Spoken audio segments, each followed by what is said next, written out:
Hello नमस्कार दोस्तों। भारत के अंदर से लगातार फॉरेन इन्वेस्टमेंट जो है वो आउटफ्लो कर रहा है। बट उसके पहले ही समझो कि फॉरेन इन्वेस्टमेंट भारत के अंदर किस किस रूप से होता है। तो पहले इमेजिन करना कि आप खुद एक इन्वेस्टर हो जिसके पास में बहुत पैसा है और आप निवेश करना चाहते हो किसी मार्केट के अंदर। आप कैसे निवेश करोगे? आपके पास में तीन ऑप्शन होते हैं। या तो आप किसी कंपनी को खुद खरीद लो, या आप कोई सी नई कंपनी बना दो, या किसी कंपनी को एक्वायर कर दो, या फिर कोई जॉइंट वेंचर जो है वो आप खोल लो, किसी कंपनी के साथ में आप क्या कर लो, पार्टनरशिप कर लो। ये सारी चीज आप कर सकते हो। इसके अंदर क्या है? इसके अंदर खास बात यह है कि आपको ओनरशिप तो मिलती है कंपनी की, साथ में आप लोगों को इसके अंदर डिसीजन मेकिंग पावर भी मिलती है। आप इसके मैनेजमेंट में, बोर्ड ऑफ डायरेक्टर के अंदर बैठ सकते हो। वहीं दूसरी जो चीज होती है वो होती है कि आप या तो दूसरा काम कर सकते हो कि शेयर मार्केट के अंदर निवेश कर दो, जहां पर आपको बस ओनरशिप मिलेगी, आपको वहां पर डिसीजन मेकिंग पावर नहीं मिलेगी। तीसरा तरीका यह है कि आप बार बार शेयर मार्केट के ऊपर खुद नजर नहीं रख सकते, तो इस कारण से आप क्या करते हो कि किसी इंस्टीट्यूट के अंदर निवेश कर देते हो। जैसे आप पैसे दे देते हो म्यूचुअल फंड को, आप पैसे दे देते हो किसी इंश्योरेंस कंपनी को जो इन्हीं शेयर मार्केट के अंदर निवेश करती है। मतलब एक इंस्टीट्यूशनल रूप से भी इन्वेस्टमेंट होता है। ये आप लोग तीन तरीके से निवेश करते हो। जो फॉरेन कंपनियां या कोई फॉरेन का व्यक्ति भारत के अंदर निवेश करना चाहता है, जो फॉरेन इन्वेस्टमेंट भारत में आएगा, वो भी तो इन्हीं तरीकों से होगा। कोई नया तरीका नहीं होगा, बस नाम अलग हो जाएंगे।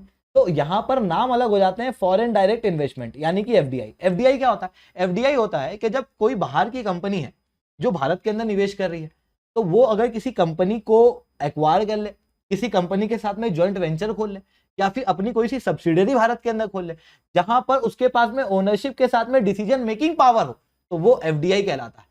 वहीं कोई फॉरेन कंपनी या फिर कोई फॉरेनर का कोई भी व्यक्ति भारत के शेयर मार्केट के अंदर निवेश करता है, वो पोर्टफोलियो बनाता है, तो वो फॉरेन पोर्टफोलियो इन्वेस्टमेंट कहलाता है, जहां पर उसके पास में ओनरशिप तो होगी पर उसके पास में डिसीजन मेकिंग पावर नहीं होगी।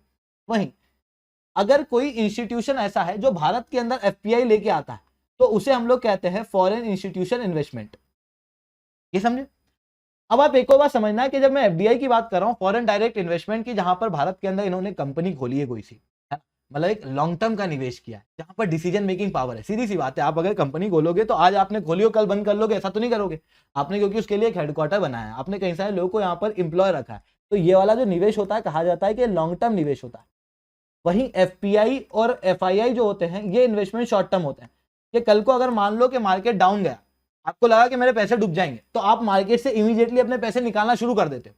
वही चीज फॉरेनर भी करते हैं, जिसके कारण से ऐसा माना जाता है कि अरे मार्केट जिस दिन डाउन जाएगा उस दिन ये वाला निवेश जो है वो मार्केट से निकलने लगेगा और मार्केट के डाउन जाने के रेट को बढ़ा देगा। इसी कारण से इसे वोलेटाइल मनी भी कहा जाता है। अब आप ये बात समझ पा रहे हो कि ये वाले इन्वेस्टमेंट यानी कि एफपीआई एफआईआई में और एफडीआई में क्या अंतर है। तो फॉरेन इन्वेस्टमेंट समझ में आया। अब बात करते हैं कि भारत के अंदर जो फॉरेन इन्वेस्टमेंट है वो लगातार आउटफ्लो क्यों कर रहा है। बट जब मैं ये कह रहा हूं कि भारत के अंदर से फॉरेन इन्वेस्टमेंट आउटफ्लो कर रहा है, तो मेजॉरिटी रूप से ये क्या होगा, एफपीआई और एफआईआई होगा। यहां पर खबर पढ़ सकते हो आप, 6400 करोड़ का एफपीआई जो है वो भारत से विड्रॉ हुआ है, इक्विटी मार्केट से विड्रॉ हुआ है मई के अंदर।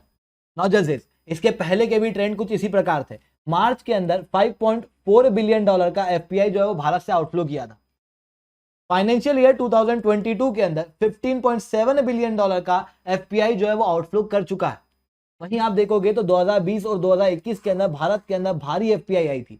मतलब 2019 के अंदर भारत के अंदर एफपीआई कम थी, 2020-21 के अंदर बढ़ी थी, और 2022 के अंदर वापस से नीचे गिरती हुई ट्रेंड जो है वो दिखाई दे रहा है। इसका डायरेक्ट असर भारत के शेयर मार्केट के ऊपर दिखेगा। ये निफ्टी 50 का डाटा है। 2021 के अंदर आप देख सकते हो कि भारत का मार्केट जो है वो अप पे गया था, और अभी 2022 के अंदर हम लोग लगभग 12% जो है वो लोअर पे चल रहा है। वहीं ये क्यों हो रहा है, ये किन कारणों से हो रहा है, क्या मार्केट के अंदर ऐसी चीजें हो रही हैं? तो कई सारी चीजें ऐसी हो रही हैं, बट अभी पिछले हफ्ते के ऊपर नजर डालते हैं। तो जस्ट पिछले हफ्ते क्या हुआ था कि आरबीआई ने रेपो रेट को बढ़ाया था, साथ में आरबीआई ने रिजर्व रेशियो को भी बढ़ाया था, जिसकी वजह से आरबीआई ने कोशिश की थी कि हम लोग इन्फ्लेशन के खिलाफ लड़ाई करेंगे, जिसकी वजह से डायरेक्ट इंपैक्ट मार्केट के अंदर देखने को मिला, और मार्केट जो है वो लगातार डाउनफॉल पे गया जब से डिसीजन आया।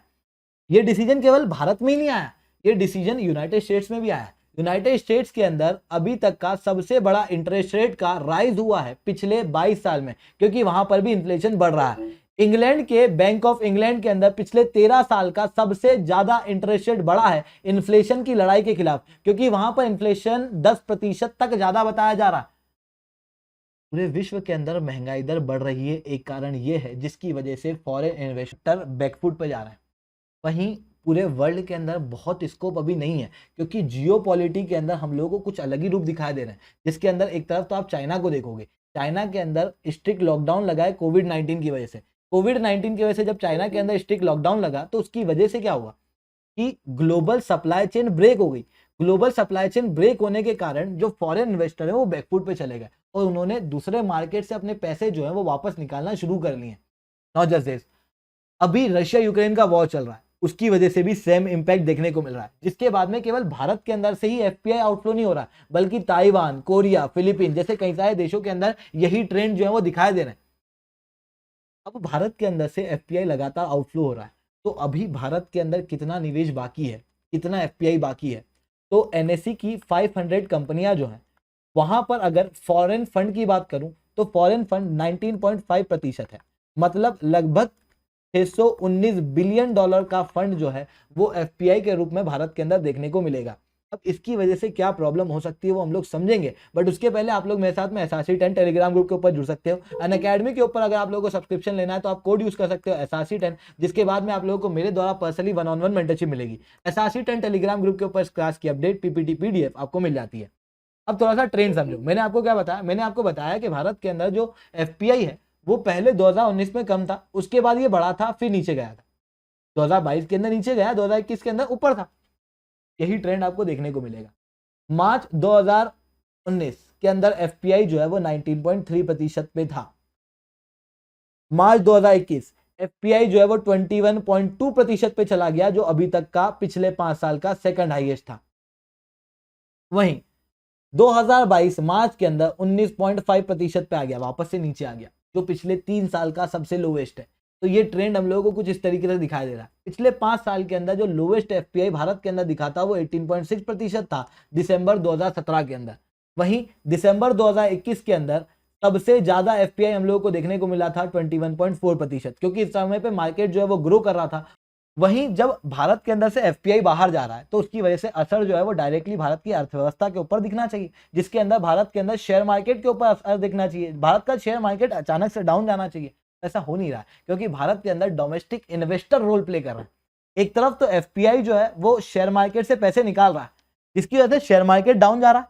वहीं दूसरी तरफ भारत के अंदर ये नैरेटिव चल रहा है कि अगर मार्केट डाउन है तो पैसा लगाओ, पैसा लगाओगे तो लॉन्ग टर्म के अंदर बेनिफिट होगा, जिसके कारण से जो डोमेस्टिक इन्वेस्टर है वो भारत के मार्केट के अंदर लगातार निवेश कर रहा है। मार्च के अंदर लगभग 6 बिलियन डॉलर का डोमेस्टिक इन्वेस्टर से फंड आया, 14.6 बिलियन डॉलर तक का पूरे फाइनेंशियल ईयर 22 के अंदर डोमेस्टिक इन्वेस्टर से पैसा आया, जो दिखाता है कि डोमेस्टिक इन्वेस्टर जो है वो भारत के अंदर लगातार निवेश कर रहा है।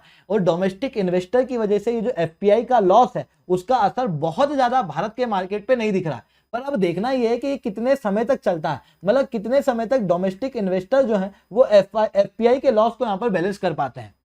अब अगर एफपीआई की बात करूं, जो मैंने बताया कि लगभग 619 बिलियन डॉलर जो है वो एफपीआई का अभी निवेश है एनएससी की 500 कंपनी के अंदर, तो ये कौन से सेक्टर में, कौन से सेक्टर में ज्यादा है, कौन से सेक्टर में कम है? तो सबसे ज्यादा आपको एनर्जी सेक्टर के अंदर देखने को मिलेगा, उसके बाद आईटी के अंदर देखने को मिलेगा लगभग 14.8%, और कम्युनिकेशन के अंदर आपको 4% तक देखने को मिलेगा।